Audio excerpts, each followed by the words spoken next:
Okay, ready to dive into another fascinating story from history. Always. What have you got for us today? Well, ever heard of a real-life Count of Monte Cristo type? Someone who battled his way from slavery to become like a celebrated general. Okay, that's a pretty dramatic setup. I'm intrigued. Yeah, and then to be betrayed and forgotten. Oof. Sounds rough. Who are we talking about? General Thomas Alexander Dumas. And get this, he's the father of the famous author Alexander Dumas. Wow. So we're talking about the real life inspiration behind those classic adventure stories. Exactly. So buckle up because today we're diving into his incredible true life adventure. I'm always up for a good adventure. Where are we getting this story from? Well, we're going to be using excerpts from the Noble Blood podcast. Okay, Noble Blood. I've heard good things. It's a great podcast, and it's not just adventure though. What's fascinating about this story is how much Dumas' life kind of mirrors modern struggles with race and power, even social mobility. You know, Yeah, that's always a powerful connection when we can see those echoes of the past in our own time. right? It's a story that really resonates even centuries later. So let's unpack this a little bit. Sure, sounds good. Let's start at the beginning with his early life. It reads like something straight out of an adventure novel. I mean, born in Haiti, sold into slavery by his own father. Wait, sold into slavery by his father. That's awful. Yeah, it's a crazy story. And then brought to France and given this elite education, becomes a master swordsman.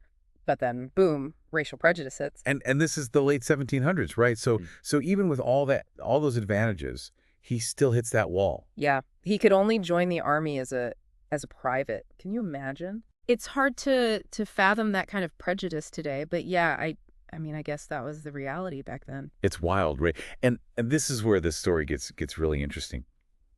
Imagine this, you're a young man. You're over 6 feet tall in an era where the average height was much shorter, and you're known for your strength and your swordsmanship. I mean, this guy was a force to be reckoned with. Yeah, you don't get a nickname like Mr. Humanity by being, some shrinking violet. Okay, so you're jumping ahead a little bit, but Yeah. but yeah, you're right. He did earn that nickname, which is amazing when you think about the times he was living in. But but first, I mean, think about him defying the odds, right? He forms the Black Legion, rises to become a lieutenant colonel, then a four-star general. Hold on, a four-star general. He reached that rank in the French army. Yeah, the first person of color to reach that rank in European history. I Yeah. mean, it's incredible. That's mind-blowing. And this is during a time when most people of color were, denied basic rights. Exactly. You can't help but be impressed by his sheer tenacity. And it wasn't just brute force, like I said. Yeah.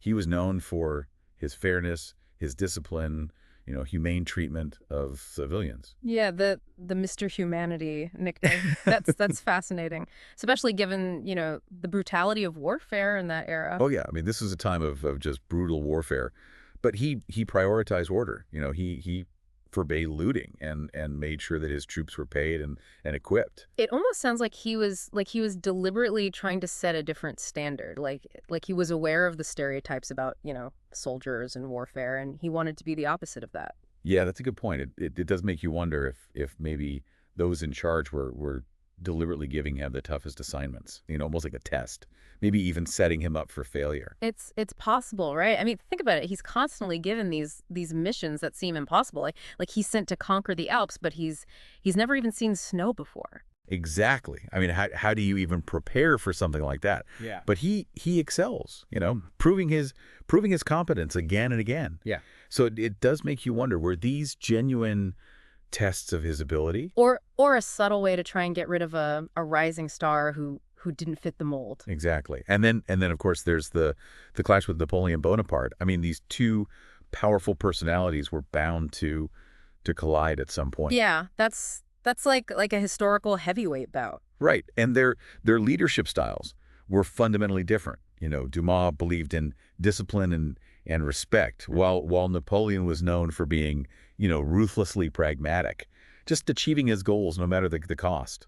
So two very different approaches to leadership and power, and they both end up on the same side in the French Revolution. Yeah, it's wild, isn't it? I mean, history Yeah. is full of these strange bedfellows, Yeah, for sure. and their differences become really clear during the Egyptian campaign. Oh, the Egyptian campaign. That was a turning point for Napoleon, wasn't it? It was for both of them, actually. Imagine Dumas, a man who'd risen through the ranks based on merit and integrity.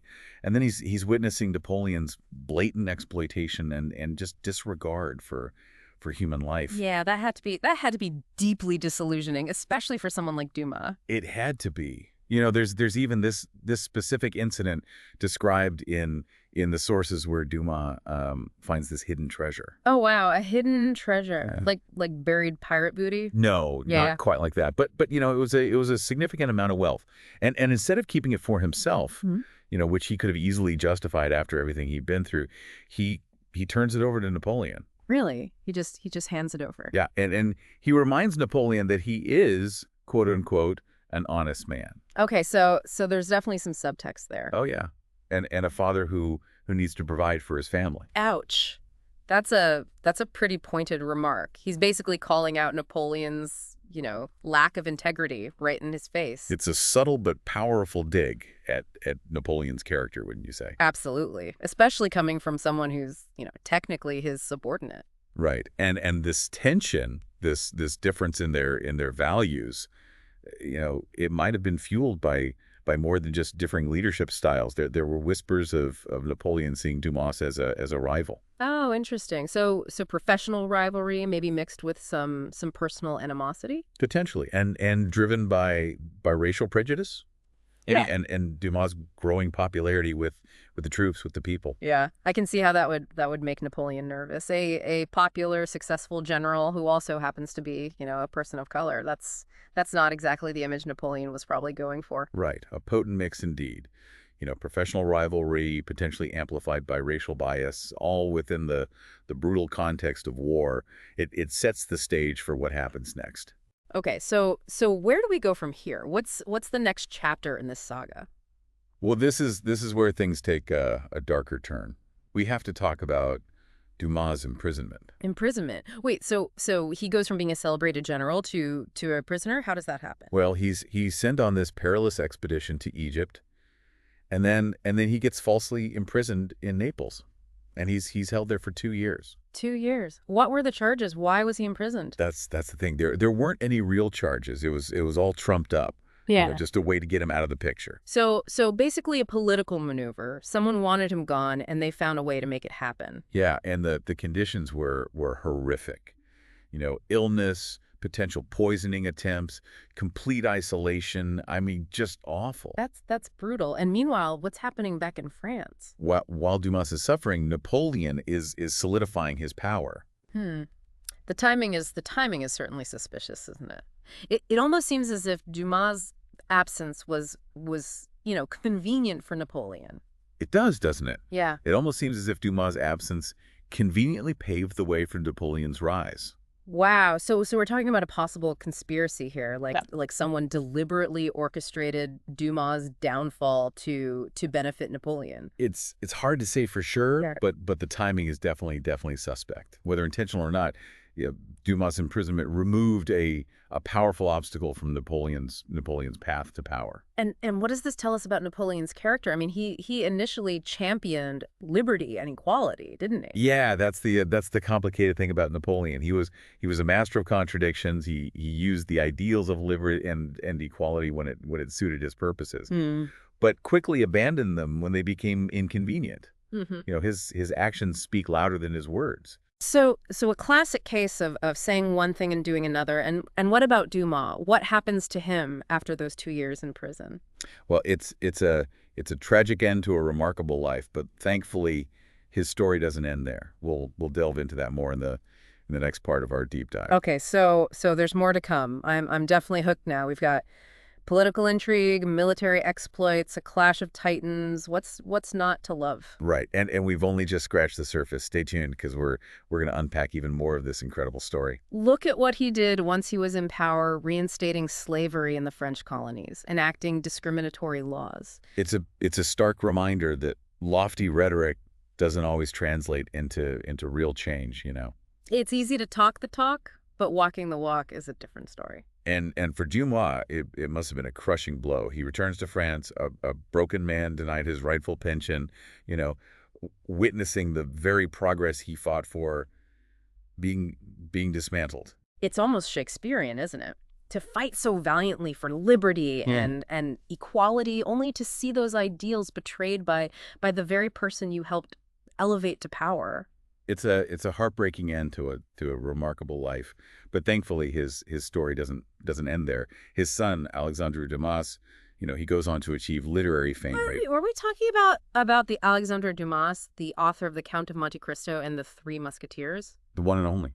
Wow. So the son of this forgotten war hero becomes a literary giant. That's incredible. It's a testament to the enduring power of family and the belief in overcoming obstacles, even in the face of immense injustice. And Alexandre Dumas' success is even more impressive when you consider that he was a man of color navigating the literary world of 19th century France. Oh, absolutely. He certainly faced his own share of bias and limitations, but he refused to be defined by them. There were even critics who tried to dismiss his work because of his race. They said he wasn't a real French writer. It's just mind-boggling how prejudice can warp people's perceptions. Yeah.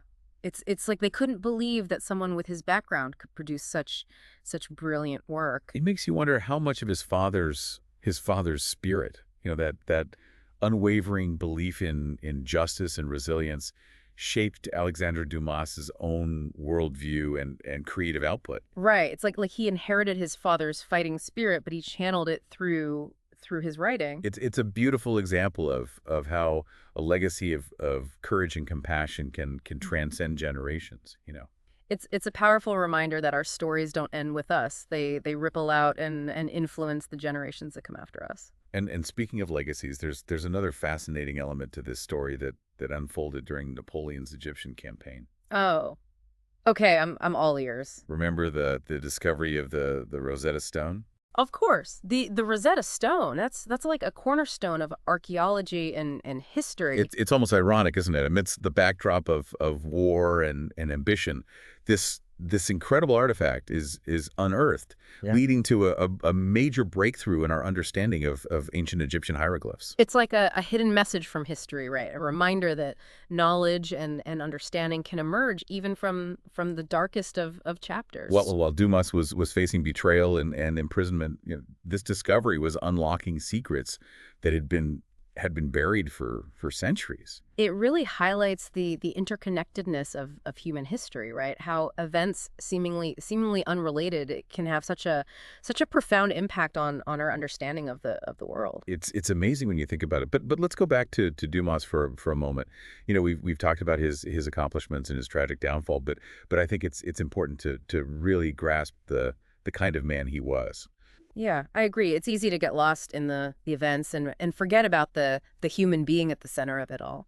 The sources describe him as incredibly charming and charismatic, known for his wit and his ability to connect with people from all walks of life. He wasn't just a brilliant military strategist. He was also a people person, someone who could inspire and motivate others. Exactly. And this wasn't just about being a good leader. Yeah. It was about genuine compassion. Remember, this was a time of brutal warfare, yet he was known as Mr. Humanity. That nickname really speaks volumes, doesn't it? It tells you that he wasn't just concerned with winning battles, he was also concerned with the human cost of war. Exactly. And that makes the prejudice he faced even more perplexing. He was constantly navigating a world that simultaneously acknowledged his exceptional talents, Yeah. and tried to limit him because of his race. It's like they couldn't reconcile the fact that he was both brilliant and black. Right. It's like his race became this convenient excuse to dismiss his achievements and erase his contributions. And that erasure is further compounded by Napoleon's actions. Yeah.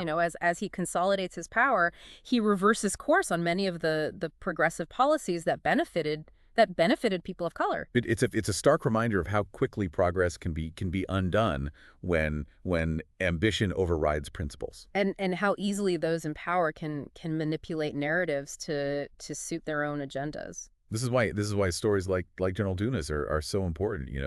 They challenge us to examine our own biases, to question the narratives we've been told, and to fight for a more just and equitable society. Absolutely. We can't just passively accept the stories we're given. We have to dig deeper, to look for the hidden figures and the untold stories that challenge our assumptions and broaden our understanding of the past. It's a powerful reminder that even though history tries to erase some people, their stories can still have a huge impact. Yeah, and it makes you think, what would his father have thought? Seeing his son achieve such prominence in a society that had tried to erase him. It's almost like a poetic justice, isn't it? It truly is. The son of a forgotten hero becomes a literary giant, and his stories captivate readers for generations. And don't forget, Alexandre Dumas wasn't just writing entertaining stories. He was Right. challenging those societal norms, weaving in those themes of justice, honor, redemption. Oh yeah, for sure. I mean, his works often featured, those characters who defied social expectations, fought against corruption and injustice, much like his father had done in real life.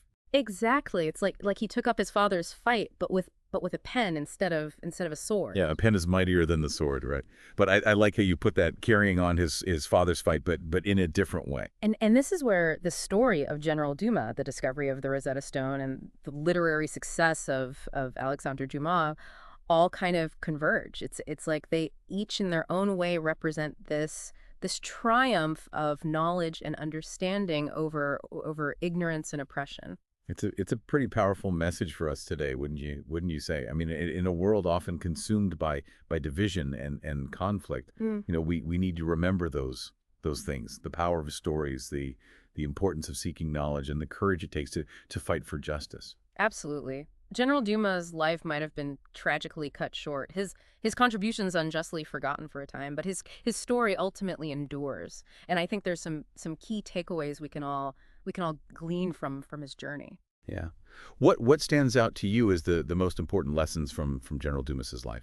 First and foremost, I think his story reminds us that history is not just a collection of dates and battles, you Yeah. know. It's about the lives of individuals who shape those events. And too often the stories of those marginalized individuals are overlooked or erased altogether. It's our responsibility to seek out those stories, to amplify the voices that have been silenced, and to challenge those dominant narratives that often exclude or distort the contributions of entire groups of people. It's like a call to action, right? To Yeah. be active participants in shaping how history is remembered and understood. Exactly. And secondly, General Dumas's life demonstrates the importance of resilience and perseverance. Yeah. He faced unimaginable challenges, from slavery to racial prejudice to betrayal, yet he never gave up on his principles, never stopped fighting for what he believed in. Yeah, what an inspiration. His story is a reminder that even in the face of seemingly insurmountable obstacles, we can choose to rise above, to keep striving for a better future. And finally, I think his story serves as a powerful reminder of the dangers of unchecked ambition and the corrosive effects of prejudice. Napoleon's rise to power built on exploitation and a willingness to discard those who no longer served his purposes ultimately led to his downfall. A classic case of hubris. Right, exactly. It's a cautionary tale for us all, a reminder that power without integrity is unsustainable and ultimately destructive. Well said. General Dumas' story is a complex tapestry of triumph and tragedy, a reflection of the complexities of human nature and the enduring struggle for equality and justice. It's a story that deserves to be told, remembered, and learned from. We encourage you to delve deeper into this remarkable life. Mhm. Tom Rice's book, The Black Count, is a great place to start. And as always, we'd love to hear your thoughts. What resonates most with you about General Dumas' story? What lessons can we draw from his life and legacy? Till next time, keep exploring, keep questioning, and keep seeking out those hidden figures whose stories illuminate the past and inspire us to build a better future.